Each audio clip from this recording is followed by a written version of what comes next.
देखो हाजी जी, बुरा मानने वाली बात नहीं है। अभी आप नमाज पढ़ रहे थे तो मैंने देखा आपकी नमाज में बहुत गलतियां हैं। अपनी नमाज दुरुस्त करो। आप एक काम करो, आप मेरे पास मेरे हुजरे में आ जाना, मैं आपकी नमाज दुरुस्त करवा दूंगा। ऐसा हो ही नहीं सकता मेरी नमाज में गलती हो, बिल्कुल दुरुस्त है मेरी नमाज। हाजी जी, दिन के मामले में मुजोरी नहीं चलती, जो चीज गलत है वो गलत है। एक इमाम से ज्यादा थोड़ी ना जानते हो तुम। इमाम तो हमने 6 बदल दिए, अब से मस्जिद बनी है। एक अरसे से मस्जिद की कमेटी में हूँ। तुम सिखाओगे कि मुझे नमाज पढ़नी? मुझसे आधी उम्र के भी ना हो तुम। हाजी जी, पहली बात तो इल्म का उम्र से कोई लेना देने नहीं है। अगर उम्र के हिसाब से इल्म मिले करता तो मेरे दादा इस मोहल्ले के सबसे बड़े आलिम होते। 106 साल की उम्र है उनकी। और दूसरी बात, एक बच्चा भी एक बुड्ढे से ज्यादा इल्म वाला हो सकता है अगर उन्हें इल्म सीखा हो तो। अरे तो अब इस उम्र में इल्म सीखूंगा क्या? हाजी जी, इल्म सीखने की कोई उम्र नहीं होती। इल्म हासिल करो, अगरचे तुम्हें चीन जाना पड़े। तो ऐसा हाफिज जी, कल से अपना इंतजाम कहीं और कर लियो, मैं तुम्हें मस्जिद से निकाल लिया हूँ। और कर भी क्या सकते हो, यही काम है तुम्हारे। इमाम अगर तुम्हारी जरा सी गलती बता दे तो तुम इमाम को मस्जिद से निकालने की धमकी देते हो। अबे कल की बजाय आज निकाल दो। मैं तो खुद चाह रही हूँ तुम मुझे मस्जिद से निकाल दो। वैसे भी मेरे पास एमपी से फोन आ रहा है, कम से कम 50,000 रुपए देंगे मुझे तरावी पढ़ाने के। और तुम कितने दोगे? 10,000। बहुत से बहुत 12 कर दोगे, क्योंकि तुम हो गाँव के। बात सुन के जाओ पूरी। ऐसा है जी, अभी जो तुम मुझ पे अटका रहे हैं ना, आज के बाद अटका हम मत जाइयो। मैं तुम्हारी औलाद ना हूँ जो रात दिन तुमसे सुनते रहूंगा। अगर मार दिया ना कमर में मुक्का तो यहीं छेद कर दूंगा। अबे मस्जिद से निकल लिया हूँ क्या मैं? मस्जिद पे तो कब्जा है मेरा। रमजान में इस बार कोफ्ते खाऊंगा दबा के, देखूंगा कौन रोकेगा मुझे। रोज डेली कोफ्ते खाऊंगा, तभी तरावी पढ़ाऊंगा। देखो बे जाहिलो, मैं तुम्हें आगरा के ताजमहल तो ले आया हूँ, लेकिन यहाँ ऐसी वैसी कोई हरकत मत करना जिससे लोगों को पता चल जाए कि तुम जाहिल हो। ये दुनिया का 7वां अजूबा है, इसे देखने के लिए देश विदेश से लोग आते हैं, समझ गए? अबे कहाँ चले गए ये जाहिल? देख बे, फोटो ऐसा लेना है ऐसे मोहम्मद मेरा हाथ से लटक रहे हो। अबे तेरी जाहिल, अबे क्या कर रही है? अबे गांव के खिजवा में है ऐसे फोटो मत खिंचवा, यहाँ बेइज्जती करा रही है मेरी। चल, और तू भी चल। हाफिज जी मेरे साथ चलो, तुम्हें एक चीज दिखा के लाऊं। अबे क्या दिखा के लागा जाहिल? अरे आओ तो सही, दिखा के लाऊं। ये देखो हाफिज जी, कितनी गोरी लोंडिया, हमारे पूरे गांव में ना होगी ऐसी लोंडिया। अरे तेरी जाहिल, अब अंग्रेजन है वो, लन अंग्रेजन को ऐसी बनाया। चल हर कहीं जालत पानी करेगा।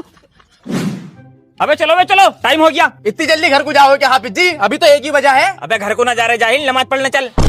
हाफिज जी आज भी नमाज पढ़ने आएंगे क्या हम? आज तो हम आगरा घूमना आए हैं। तो आगरा घूमना आया तो क्या नमाज माफ हो गई क्या तेरे लिए? जाहिल चल ले, चल।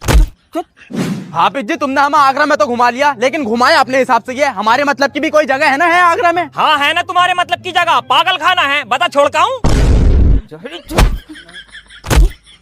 लाओ भाई साहब, एक बटर चिकन लगा दो और एक मलाई टिक्का लगा दो। हाफिज जी चिकन मंगा तो रहे हो, पहले पूछ तो लेते, हलाल भी है ना? है अरे तेरी जाहिल, अपने भैया का हक मार का जिंदा हराम खाए पड़ा और चिकन तुझे हलाल चाहिए? अबे ये ताज दरबार है जाहिल, यहाँ हलाल ही मिलता। मस्जिदों में भी लोग अपना मकाम रखते हैं, लोग मसलकों के हिसाब से इमाम रखते हैं और चिकन ढूंढ कर खाते हैं हलाल, वो भी जो माल अपनी जेब में हराम रखते हैं।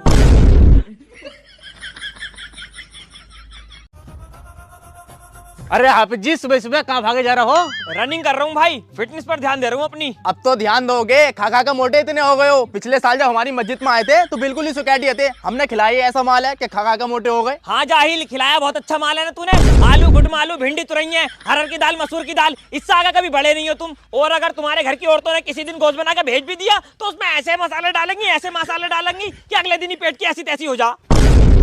वैसा मानना पड़ेगा हाफिज जी, दिन ब दिन मॉडर्न होते जा रहे हो तुम। अबे जाहिल, जमाने के हिसाब से चल रहा हूं तो तुम मॉडर्न बताते हो, और जमाने के हिसाब से ना चलूं तो यूं कहते हो हमारे इमाम साहब तो सूफी जी हैं, बिल्कुल ही पुराने ख्यालात के हैं। अरे छोड़ो हाफिज जी, ये बताओ ये ट्रैक सूट कैसा मार दिया? अबे ट्रैक सूट मारूंगा क्या कहीं से? डकैत समझ जा मुझे? अबे जाहिल, डकैत तू मैं? अबे खरीदा अपने पैसों से। अरे तो हाफिज जी ये क्यों खरीद लिया? ये तो तुम पहन भी नहीं सकते, ये तो हराम है तुम्हारे लिए। अबे मेरे लिए क्यों हराम होगा? अबे जो चीज तुम्हारे लिए हराम है वही चीज मेरे लिए हराम है। अबे तुम्हें ऐसा क्यों लगता है इमाम अगर कोई भी नया काम करे वो तो इमाम के लिए हराम होगा? अबे हराम तो ये है जो तुम पहने पड़े हो गुठन्ने। हाफिज जी ये तो आजकल का फैशन है। अबे यही तो कमी है हम मुसलमानों की। शराब को ड्रिंक कहता, ब्याज के काम को इंटरेस्ट कहता और अय्यासी को डेट कहता, और तू बेपर्दगी को फैशन बता रिया। बताओ यार क्या जमाना आ गया। पहले तो इमाम जाहिल लोगों पर फतवे लगाए गए थे, अब जाहिल लोग भी इमामों पर फतवे लगा रहे हैं। अल्लाह सुन बे, आज मैं मुर्गे का गोश्त नहीं खाऊंगा, सोलिया मच्छी लेकर आ मेरे लिए। ठीक है खादिम साहब, अभी मंगवाता हूँ। अरे भाई तौसीफ भाई, हमने सुना तुम्हारे घर में कोई बहुत बड़े खादिम आए हुए हैं। हाँ ये है ना, बहुत बड़े मजार का खादिम है ये। बड़ा चिकना खादिम है भाई। अरे मैं ये कह रही हूँ खादिम साहब, तुम्हारे पीर दाढ़ी नहीं रखते थे क्या? अल्हम्दुलिल्लाह हमारे पीर साहब की बहुत लंबी दाढ़ी थी। तो फिर आपने क्यों नहीं रखी खादिम साहब? कौन है ये बदतमीज? अभी जानता नहीं है ये हमें। अबे ये बदमाशी ना अपने मजार पर जाकर दिखाइए, कभी यहाँ बदमाशी दिखा रही हो, अगर एक रैपट मार दे यहीं कले खागा, कभी हम तो पंगा लेवे। अरे हाफिज जी कैसी बातें कर रहा हो, इन्हें नाराज मत करियो, अभी तुम्हें इनके इल्म का पता नहीं है। अबे इसके इल्मू का भी पता है मुझे और इसकी हरकतों का भी। नंबर 1 का लोंडिया आ जाइए। कैसी बातें कर रहा है? अबे लड़कियों से तो बहुत दूर रहते हैं हम। और अगर मैंने साबित कर दिया तो बता क्या करेगा? दिखा साबित करके। अगर तूने साबित कर दिया तो जब मजार की गद्दी छोड़ देंगे हम। ऐसी बात है तो ले फिर देख, ये देख ज़ारा अंसारी से रातों रात बात चल रही है ना तेरी। अरे हाफिज जी ये स्क्रीनशॉट कहां से आ गए तुम्हारे पास? इसे डिलीट कर दो, मेरी जिंदगी का सवाल है। चल निकल, और उस मजार पे क्या किसी मजार पर नजर मत आजिए। हाफिज जी ये तो बता दो, उस लड़की की स्क्रीनशॉट तुम्हारे पास आई कैसे? अबे एक दिन अपने हुजरे में बैठ के हम मोबाइल चला रहे थे।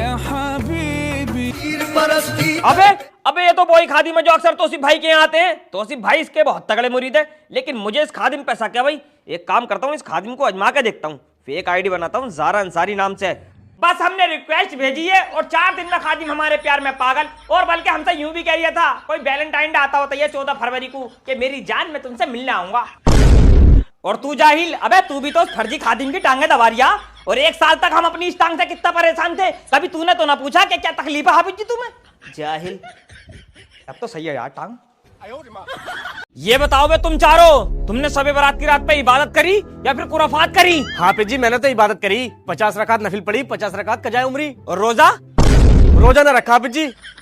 रोजा ना रखा तूने? हाँ तेरी काया है भी तो बहुत कमजोर जो तुझसे रोजा ना रखा गया। चुपचाप से यहाँ को आके खड़ा हो जा। और तू बता बे। हाफिज जी मैंने इसे की नमाज भी पढ़ी, नफिल भी पढ़े, कजाए उमरी पढ़ी और रोजे भी रखा। और फजर की नमाज? फजर की नमाज न पढ़ी। तेरी जाहिल, फजर की नमाज पढ़ी नहीं है, रोजा रख के फाका कर रहा फाका। और तू बता भाई सबसे बड़े जाहिल, तूने कितनी इबादत करी? हाफिज जी मैं तो पूरी रात इबादत करता, लेकिन जैसे ही मैं वजू करके मस्जिद पहुंचा मुझे आपकी एक बात याद आ गई थी। 4 ऐसे बदनसीब लोग हैं जिनकी शबे बारात वाली रात भी इबादत कबूल नहीं होती है। नंबर 1 शराब पीने वाला, नंबर 2 चुगली करने वाला, नंबर 3 किसी से हसद रखने वाला, चौथा और सबसे बदनसीब शख्स जिस शख्स के माँ बाप उससे नाराज हो, ऐसे शख्स की भी इबादत शबे बारात वाले दिन कबूल नहीं होती है। अबे तो मैंने उन 4 बदनसीब लोगों को कहा था, तुझे कोई कहा था? हाफिज जी उन 4 बदनसीबों में से एक बदनसीब मैं भी तो हूँ। अब्बा से लड़ाई चल रही है मेरी, क्या करता पूरी रात इबादत करके जब कबूल ही ना होती तो? अबे तो जाहिल, जब तुझे पता था तेरा बाप तुझसे नाराज है तो तूने मनाया क्यों नहीं? कैसा मनाता हाफिज जी, केस तो मैं ही करे पड़ा हूँ, हिस्सा ना दे रहे मेरा। अरे तेरी जाहिल, अबे तू 2-4 लाख रुपए के हिस्से के लिए अपने बाप पे केस करा पड़ा। अबे जाहिल तुझे पता है अगर माँ के पैरों के नीचे जन्नत है तो उसी जन्नत की कुंजी तेरा बाप है। जाहिल अगर पूरी जिंदगी भी अपने माँ बाप की खिदमत करेगा तो जर्रा बराबर उनका हक अदा नहीं कर सकता। चला पहले तेरा हिस्से दिलवाऊं। कितने का हिस्सा तेरा? दिलवा दो हाफिज जी, 3.5 करोड़ रुपए का हिस्सा। तेरा केस बढ़ा भाई, बाद में समझेंगे, फिलहाल यहाँ को आगे खड़ा हो जा। और तुझे बताने की जरूरत नहीं है बेटे, मुझे पता तू पूरी रात अपनी टैक्सी वाली आर्टिका से घुमा। टैक्सी वाली आर्टिका से घूमेगा, टैक्सी वाली आर्टिका, टैक्सी वाली आर्टिका, टैक्सी वाली आर्टिका, टैक्सी वाली आर्टिका, टैक्सी वाली आर्टिका, टैक्सी वाली। लल्ला तेरे पैदा होते ही तेरे बाप ने गांव छोड़ दिया था, अब तू तो गांव में पहली बार आया है। चला तुझे तेरे रिश्तेदारों से मिलाता हूँ। अस्सलाम वालेकुम ताऊ। अबे ताऊ क्यों कह रहा है ना, ये तो तेरा भतीजा है। मैं ये कह रहा हूँ जब तू आई गया है तो अपना बोर्ड बनवा लिए, इलेक्शन आ रहा है, प्रधान 500 रुपए में खरीद रिया। अस्सलाम वालेकुम भाभी। अबे बाबले तू इसे भाभी क्यों कह रहा है, ये तो तेरी बहू है। बहू? मेरी तो शादी भी ना हुई। अबे मेरा मतलब भतीज बहू। अबे तुम शहर के लोग भी रिश्ते के मामले में निरी कमजोर होते हो, तुम्हें भी पता ना कौन तुम्हारा क्या लगा है। अरे गोलू मोलू, गांव का छोटा बच्चा पढ़ने जा रहा है। हट! तमीज नहीं है तुझे, पीछे हट। अरे अब क्या हुआ? दादा है ये तेरे। ऐसे तो तुझे ये भी नहीं पता होगा हम कौन लगते हैं तेरे। क्या लगते हो? अरे बेटी चोत, पोता हूँ मैं तेरा। गांव को रिश्तों का भी कुछ ना पता, कौन किसका क्या निकल जा।